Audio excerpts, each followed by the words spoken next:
Got it! Stupid! Stupid! Hey, that's pretty good. Emotional, damn it! Now today, I'm going to be talking about a game that is truly near and dear to my heart. A game that ultimately got slandered into smithereens. Because we live in a society where people would rather hate on something than try and fix it. We live in society.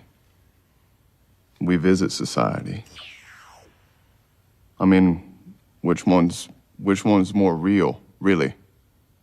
I mean, which one's really real? But very few people know about the true nature of this game, the true nature of how the combat could be, the real game logic, as I should say, which once you understood, you could really do some unexpected things to your opponents. Really unexpected things. Well, you've seen the title, you know what game I'm talking about. Jump Force!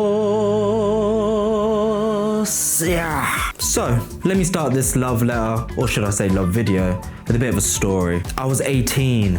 I was a young gamper, a naive gamper, really naive. I was heavy into anime, a teenage passion that still lingers into my adulthood. I was coming off the great shows, the great ones like Hunter x Hunter, Death Note, and my all-time favourite JoJo's Bizarre Adventure.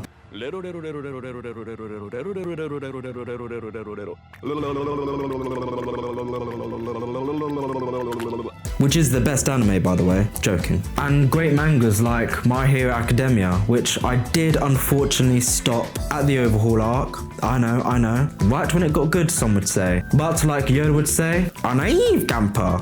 He was. I loved gaming. I wouldn't say I was in a particular drought, but that announcement trailer came out and my gosh, did I lose my mind, and so did the internet. Seeing the big three boys, aka Naruto, Luffy and Goku, with a cherry on top in the form of Light Yagami and oil farming on top of a building. I was hooked. I was locked in. From that trailer alone, I was invested in the game, truly. The game's graphics looked beautiful, and I still argue to this day that Jump Force does have very good graphics. Like, look at the detail in Jotaro's coat, and I never once thought that any of the characters didn't look like their anime counterparts, like not once. I think the game did the character models justice. At the time, me and my good friend Chinny was so hyped about the game that we decided to go halves on it, that and the season pass.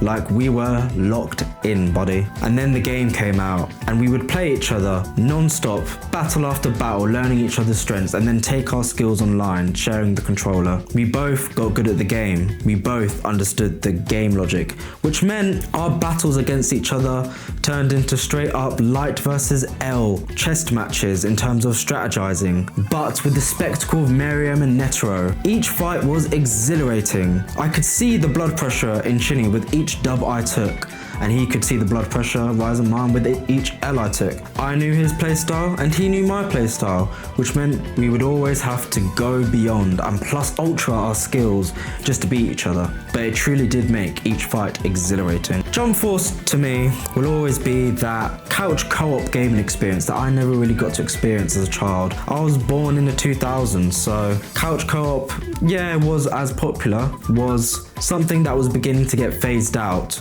due to playing online. As Saitama would put it, I never got close to the feeling of a real fight than I did with Jump Force. I think part of that was due to the fact that each fight actually felt like an anime, kind of like that underground sprite game or spike game called Mugen, if anyone's heard of that. So as a former top 100 player back in the prime of this game and beating YouTubers like Papa Berto, I would like to expose or just highlight, gloss over some of the weird, wacky and treacherous things you can do in this game that not a lot of people know about in the community, not a lot of people, that you just had to be there to play when the game was in its prime to learn. Some things are common knowledge, but some things are just once in a blue moon situations that happened to me. I won't delve into the controls or anything about this game because that's boring, but I will say for anyone starting the game, the most basic combo you can learn and you can stem all your knowledge from is light attack, light attack, light attack, heavy attack, heavy attack, heavy attack, do a power, do your assist at the end of the power to extend your combo, hopefully leaving them in place. You can learn the combat through that combo. Now it's finally time to get into the real nitty gritty of this video, or the reasons why I made it, to be honest. The things I've always wanted to get off my chest when playing this game. So with certain characters like Kakashi, for example, or All Might, you can actually sidestep their ultimate moves, which isn't widely known. It's never taught that you can sidestep ultimates, but it's not every ultimate that can be sidestepped, so you have to really learn which characters' ultimates can be sidestepped. Now this is something that most players don't really think about, because the natural way you would just counter a ultimate is just by blocking, and then you go to window to attack them. But you can also sidestep certain characters. I like doing this because it really makes your opponent think twice about doing their ultimate. It's kind of a flex, like, yeah, your ultimate, which is the quickest move in the game, by the way, can't hit me, I can sidestep it. Now the next one has only happened maybe once, maybe twice in all my 1,000 hours of game time, and that is to hit counter someone that is doing an ultimate. Yes, if you actually know about this game and play it, you may not think that it's possible. To enter this phase, this hit counter phase, which you have to do by clicking the attack button at the same time your opponent clicks their attack button. It's not actually possible, but if you understand the game logic, it is possible. Now I wish I did have the old footage for this, but unfortunately it's on my old PlayStation, which is broken, so I will never get that footage. But I did figure out how I did this, and that is certain characters' assists you can hit counter. I mainly think this is your CSE or your custom character that this applies to, but there might be other characters that you can hit counter, I don't know. But if the opponent does their ultimate but calls in their assist just before they do their ultimate, you can hit counter the ultimate, which will arrive to you before the ultimate in some cases, entering the hit counter phase, and the opponent is inevitably coming towards you because they're doing their ultimate, and then you just counter them. It's only happened once, but my jaw hit the ground when this happened. I could not believe this. Like, just the things that can happen in this game, like, it really is deep and weird. Like, there's depth to this game. That's one thing that people really gloss over and don't understand about with this game, is that it's got a level of depth to its combat that is just not explained. It's not explained, it's only taught. Now, this one's just a quick note, but if you can, you want to try and hit both the opponent and their assist when they call it in with one of your powers. This does double damage. So, for example, with Jotaro, my main character, if they do their assist and I've just lined it up right, my positioning, I can hit them and their assist with a star finger, essentially doing double damage. If you hit the assist and the opponent with one power, it can do double damage, even quadruple damage if you hit them multiple times. It's a good tip, something you should know. Now this next one is a bit useful. Some players like to abuse it, but it's not really something that's too abusable. But that is to do a full screen sidestep. Now what is that? That is when you are so far away from your opponent, bear in mind this is a 3D arena, so you can walk anywhere, and you sidestep, but you do a 180 complete position, like 180 sidestep around the opponent. But the real reasons you'd want to do this is, let's say you can call in your assist and then do a full screen sidestep. Then the assist is coming from behind the opponent and they've got that to think about.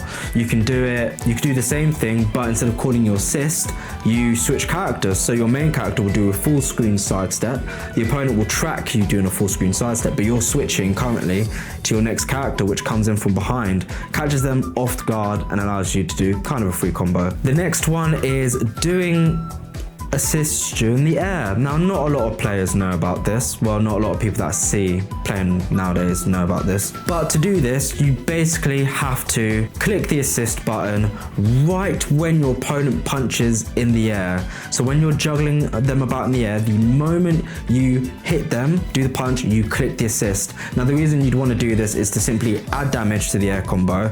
But the main reason you'd want to do this is to hold them in place, depending on the assist you've picked. Holding them in place, which allows you to land back on the ground and then just do a combo. It's great, it's beautiful. Now the next one, I never really delved into. I feel like that's where I just stopped learning in terms of skill wise, because I didn't care enough. But that is to do mix-ups. Now to do mix-ups, you have to, while doing a combo or hitting or just clicking the light attack or heavy attack, double tap the jump button. This will kind of do like a Dragon Ball instant, I think, transmission. I think that's what they're called. Where you can kind of move about in this state. It cancels you out of your combo, but the real reason people do this is they will instant transmission during their combo, but continue the combo they're doing. This mixes up the timing of when you can do a hit count on them, because after a while playing this game, you can kind of learn when to tap the hit counter button depending on the character you're playing against. So if I'm getting hit by a Dio or a Goku or a Sasuke or a Asta, I remember the timing of their attacks, so I just click the button and I counter out of it. This stops that from happening, and very high level players did this. Me, I did not. I could not be bothered. I mentioned earlier that this game is kind of like that 2D underground anime fighting game called Mugen, which is when, you know, if you know about Mugen, you know about Mugen. I'm not going to explain it, but it's as balanced as that game in terms of some characters are just painfully meh, while other characters are just so broken, so brain dead in how they play or how their abilities work or how often they can use their abilities. Just brain dead. So I would like to briefly mention some of the characters that are just broken or brain dead in no particular order. So in no particular order, at first we have Cell. Now, the problem with Cell, in my personal opinion, is his perfect barrier move, which is the most bitchless move in the game. The reason this move is so bitchless, as I'd say, is it costs 1 level to use. You are invulnerable while you're doing this ability, besides getting grabbed, and they can ult off it, and obviously the radius, as you can see, of the ability is a bit big, so as soon as they hit you a little bit, boom, they're doing their ultimate. But that leads me on to the next thing, his ultimate, which is a little bit just annoying. I wouldn't say broken, it's just very annoying. Now the problem with that is Cell can ult off a grab. He can also hit your assist for as much damage as it would have done to you. So if you're blocking but you've called in your assist, he can do his ultimate, which is a Kamehameha, basically a laser beam, and just hit you and your assist, but you're blocking, your assist is taking damage, and you end up taking as much damage as you would if you didn't block. But if you were unblocked, it's double damage, and that's basically about 90% of your health bar gone. It's really annoying. It's really annoying. The next character is Blackbeard. Now, he's not really that annoying of a character, but he did have one of the only powers, I would say, that got nerfed in this whole game's lifespan, and that is Black Hole. The problem with Black Hole is, 1, it's a level 1 ability, so you can basically spam it. 2, it tracks the opponent. 3, as soon as you've started the ability, even if you get hit out of it, the black hole still forms, tracking you. And 4, it explodes after about 10 seconds of it being on the ground. So what players normally do is just spam this and stay near the black hole, because you can't go near it. As soon as you go near it, it will either explode on you or it will suck you in and damage you, leaving you in a state where you could just get hit. It's just an annoying ability, but it did get nerfed, but it's still annoying. The next up is a character I have so much hatred for. He's probably my second most hated character, honestly, and that is Ryu Cyber, the guy that just shoots stuff, bang, bang, bang, bang. That's him. Now the problem with this character is he, like Blackbeard, received a nerf to his power, which he really did need, so I'm thankful for that, but a lot of other characters needed nerfing. The problem with this character is his down tilt light attack is very hard to avoid, very, very hard to avoid. It's practically a projectile, or it'll attack you in a certain range and you can't really do much about it. First ability, which is basically to shoot 4 bullets at you. The first 3, bang, bang, bang, will knock you in the sky, and then he does a final one shooting you. Now, originally, you could do this ability with just level 1 bar of power, so most players were just spamming this ability because, what's that? So let's do 3 times 5, 15. Players were able to get 15 shots. Imagine an opponent just sitting there and shooting the 15 shots, bang, bang, bang. It would become very annoying, and that's what most players that played this character did in the early life of this game. The next character is Kenshiro, who's considered a very top tier character because he has one ability which causes a debuff, which basically locks your stamina or your mobility gauge, should I call it. Now what that does is it disables you from escaping out a combo. You're not allowed, and you also can't dash to your opponent. The only thing you can do to get out of a combo is do a hit counter. So it basically limits your options very, very severely. This ability is annoying, but I wouldn't say it's completely OP. It's very annoying though. But his level 2 ability, which I don't know the name, but it's basically he does a one single punch and it kind of tracks you as well. But his level 2 ability is very much broken. It's kind of like Jotaro's Starfinger, where it costs 2 bars a level, it does a lot of damage, they can do another one after it, and they can do the ultimate, which another thing, Kenshiro's ultimate is crazy powerful, especially in Awakened. It's probably one of the most powerful ultimates in the game in terms of just raw damage, how much it does to you. Does about 60%, I think, about 60-70% of damage just in one ultimate. It's ridiculous. Next we got Ichigo. Now it's ironic what this character's problem is because it's kind of accurate to his anime counterpart, but the problem is he is just goddamn too fast. His Getsuga Tensho, his level 1 ability, is very, very quick. It comes out of the player before the character even says the first syllable, so you spend a lot of time having to second guess when they're going to do their Getsuga Gensho, mixed in with the fact that he has one of the fastest base attacks in the game. His normal light attack or heavy attack, well actually his light attack just is very, very quick. Like I could put a side-up-side comparison of 2 characters doing a light attack and you can clearly see Ichigo is very much quicker. Most players will just spam their Getsuga Tensho, I must admit. His unawakened version of this ability is, I'd say, more powerful than his awakened version, or should I say hollowed version, because that's what he looks like when he goes awakened. The Getsuga in its unawakened form does air arc. The next one brings me so much pleasure to talk about because he is my main, Jotaro Kujo. The reason I main this character is because I love the anime and I just fell in love with the character in the game, the fight style and everything. I will say that I very much feel like Jotaro Kujo when I'm playing as him, purely because Star Platinum in the anime is a short range brawler type stand, so he can't do no long range attacks, nothing like that. He's all up close and personal, and they replicated that perfectly within Jump Force. The amount of times I have to create my own openings or wait for the opponent to give me an opening, oh, I love it. It really makes me feel like I'm in a JoJo anime. I will admit, his Starfinger is a bit broken, just a bit broken, okay? Now, it's the same for Kenshiro's reasons, as it's a level 2 ability that you can do back to back, even back to back to back if you're able to. I won't even explain to that, but you can do that. You can do an ultimate off it, you can also combo off it, and like Kenshiro, Jotaro's ultimate does a lot of damage, but nowhere near as much damage as Kenshiro's. But his Starfinger does as much damage as an ultimate when you do 2 of them in an awakened form. It's kind of the safe bet to do a lot of damage with Jotaro, and a lot of players think it's cheesy, but hey, look what I'm up against. I'm up against perfect barriers, I'm up against black holes, I'm up against guard break cheese, if you know what that is. I'll explain later. I've got to have something up the sleeve. We've got Kenshin Himura, the Ginger Samurai. Now the problem with this character is the creator of this character is a PDF file, so he automatically gets cancelled. Moving on to the next one. Giorno, a DLC character. I don't think you're actually able to purchase Giorno anymore, or any of the DLC characters, since this game got delisted. But if you can find it, good luck trying to get the DLC, honestly. I'm lucky I got the season pass. But the problem with Giorno is his ultimate, and it's kind of fundamentally broken with the way this game is played, or the mechanics within this game. Now, his ultimate, what it does is it removes the character it hits from the round. Bear in mind, you get 3 characters to play from in a round. So once one character gets hit, you get 2. If you can hit them again, they are locked to 1 character with no assists.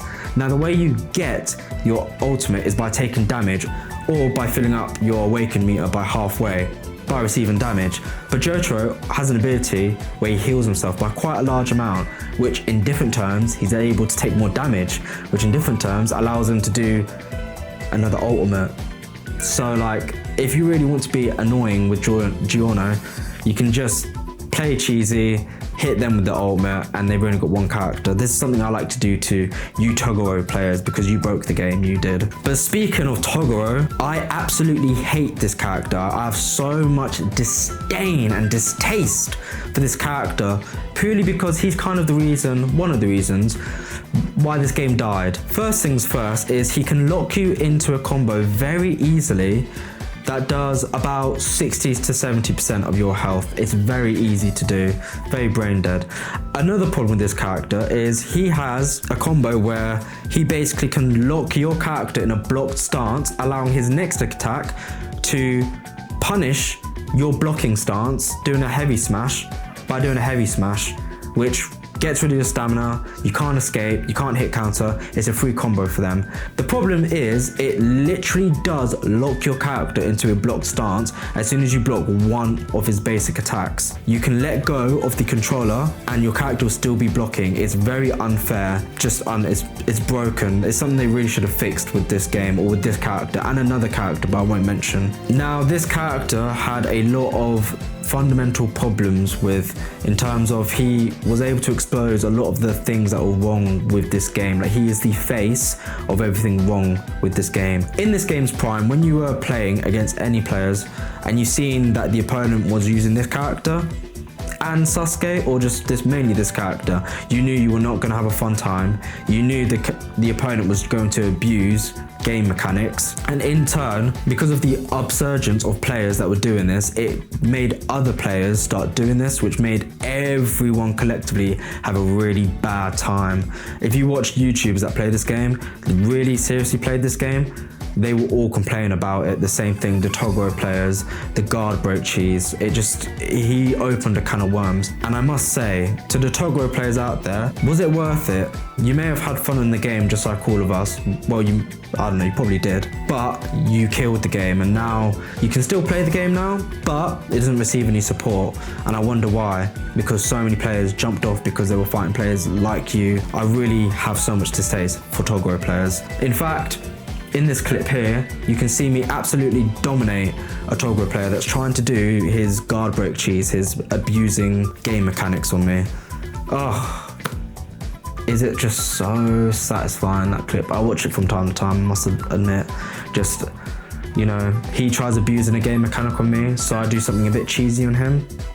Love it, love it. Now, when we were all younger, we all played that one game and we were all obsessed with that one YouTuber, or quite likely just watched the YouTuber whilst playing the game. So if you played GTA, you might have watched Vanoss or Kwebbelkop. Remember that guy? Bumbling through brush, my botanical escapade continued. Snagged on leaves, but hey, more crafting supplies. Jackpot. Oh gosh, how the mighty have fallen. If you played Call of Duty, you might have watched Merc Music. If you played Rainbow Six, you might have watched Anthony Pitt. You get my point, our YouTube heroes. Well, my one for this game was a guy called Papa Berto. And my lord, was he good at this game. Definitely not the best I've seen, but he was far beyond average, far beyond probably the best players, to be honest. He was really up there, but not definitive #1. And we all dream about going against our YouTube heroes, fighting them, hell, making them salty, hell, making it into a video. Well, I did all of them things. I managed to get into a video of his, and I was so happy, I must admit. I remember it so vividly when I got put up against him. I seen his name, Ejos Bertox, as my opponent, because I know that's his name, and my hands started shaking. I'm shaking! Some would say I was folding under the pressure, and I was, I'll admit I was. But I knew I had to beat him just once to prove to myself that I was as good as him, or if not, I could be as good as him. The first match he beat me, but that second match, ooh, I whooped his ass, I must admit. And with a cherry on top, I made him salty, which he even admits. He was salty. Okay. Good times, good times. That will easily be the highlight of my Jump Force journey. Now, to the final part of this video, I would like to go over all the reasons this game did not survive and did not thrive.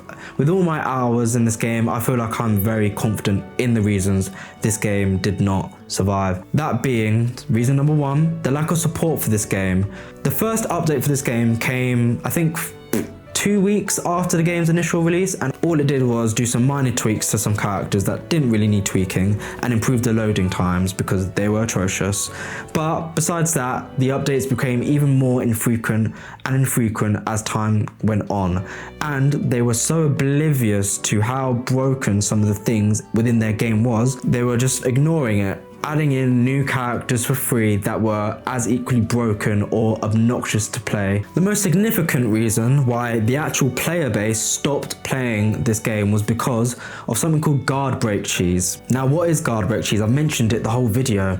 Guard break cheese is basically when you break your opponent's guard in a very cheesy way, in a way the game wasn't kind of intended on you to do. Now, the way players do this or abuse this, and all S-rank players basically do this shamelessly, is by making you block by doing a power or attacking whatever with their main character. The way players do this is they'll do a power with their main character, but at the start of them doing that power, they will switch characters.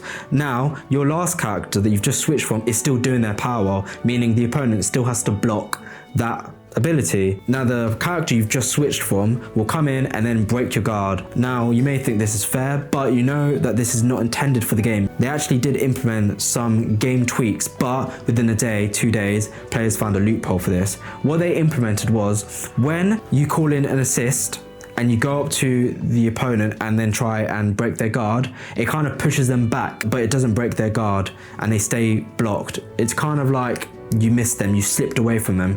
This is the game telling you can't do that, you're not allowed to do that. But players obviously found a loophole with this and they started breaking the game by doing this, or breaking the player base's morale, because people started getting very toxic. It was something that players started doing as kind of a last ditch effort to win a match, because they knew that one, it was dirty, it was cheesy, and it wasn't really intended, but it's kind of like turning on cheats. That's basically what they did. It was hilarious though, because it was kind of almost an indication 110% of the time that the person you're fighting is getting salty with you. They're getting salty and they're genuinely afraid they might lose against you. So they'll pull out all these dirty cheats basically. In the later part of this game's life cycle, it was the characters like Toguro or that one character from Bleach that kind of broke the game in terms of their combos that lock you in the block stance, which is unfair because you should be able to unblock if you want sidestep, but no, your character just stays blocked and then they punish that with a smash and break your guard. It's dumb, and it never got fixed in this game. But that is the second reason why the actual player base dipped from this game, because it was so toxic to play. Although it was so fun, it was beautiful, and the games were so exhilarating, it was once every 3-4 matches you would find someone that was just so abusive of everything, and it was so common. And should I say the more technical reason this game didn't survive was because of its licensing deals. Now, Jump Force is a game with about 16-15 franchises in. Because it was the 50th anniversary, they just got loads of characters in. But because of that, they had to get licenses for said characters. Some characters they might have owned, some characters are owned by that company, Warner Brothers, some characters are owned by that company, You get the premise. So they had to get licenses to use certain characters within their games. Now, there's something called a full license and a limited license. Now, a full license is when you buy the thing once, from my knowledge, and you've got the asset forever, like you can use it and it's fine. A limited license is kind of like paying a rent, like a monthly fee to use said assets in your thing. Now, you can bet your ass that 1 or 2 of these characters fell under the limited license deal and was starting to become too much to maintain, basically too much to afford, so they had to delist the whole game, otherwise they'd get sued. So that's kind of why this game, died, for the logistical reasons, because in actuality this game made a lot of money. It made a crazy amount. It was just the dwindling player count that made it so there wasn't as much money coming in the later stages, so they couldn't afford to pay for these licenses because of these Toguro players abusing guard break cheeses and making people not want to play the game anymore. But those are the reasons that the game died. But I'll always love Jump Force. It'll always be in my heart. I know when I'm older, very, very older, my great-grandson comes up to me and he's like, "Oh, I'm playing this fighting game." I'll pull up my sleeves and I'll be like, "Let me tell you about a good game called Jump Force back in my day." I know I will. I have such fond memories of this game. And for Chinny, thank you for going halves, because I don't think I would have ever gotten the season pass ever of this game, let alone would have even bought this game if you didn't go halves for me. So thank you for partaking in my gaming experience. But that is my love video, should I say, to a game long gone but not forgotten in my heart. A game that definitely deserved more. But if you've enjoyed this video, why not watch my last video talking about the weird and wacky powers of Misfits, if you've seen that UK TV show. If you like the style of video, then why not like, why not comment, and why not subscribe? And if you've liked Jump Force, let me know what your favourite memory from that game is, or your favourite mechanic from that game. But anyways, it's your boy Gampa, and I'm out. Peace. You have the mindset to say you're the best. I'm sorry, man.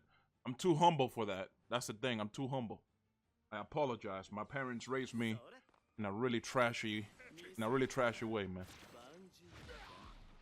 Yo, let's get it. Ay, coño, desgraciado.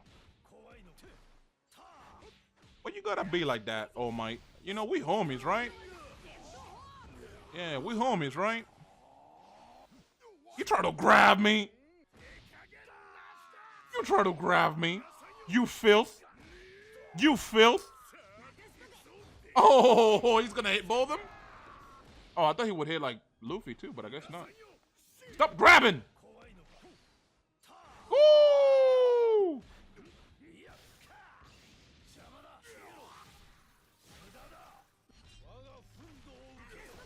What? I had that. Whoa! Calm down. Calm down, daddy. Let's get it. What are you doing? Airbending him, bro? Like, what the fuck? How are you, friend? I caught you! He still got me. He still got me. You're so beautiful, All Might. You know what makes me sad about My Hero Academia? This man could have probably had like 20 kids and he didn't have them. He was All Might, bro. That's what's crazy about it. This dude was the #1 hero, man.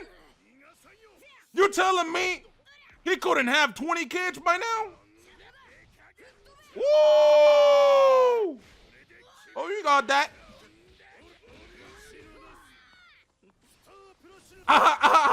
You tried it.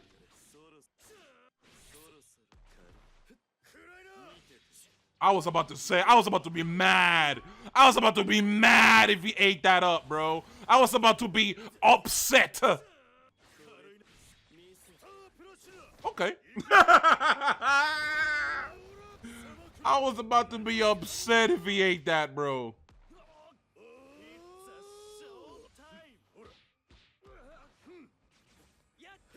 No! All right. All right, listen. Hey, listen. Don't do that. You better hope I survive that. You better hope I survive that, because I'm doing the salty run back if I don't. I'm doing the salty run back. Sorry, I'm done playing with you. Done playing with you. I'm doing the salty run back.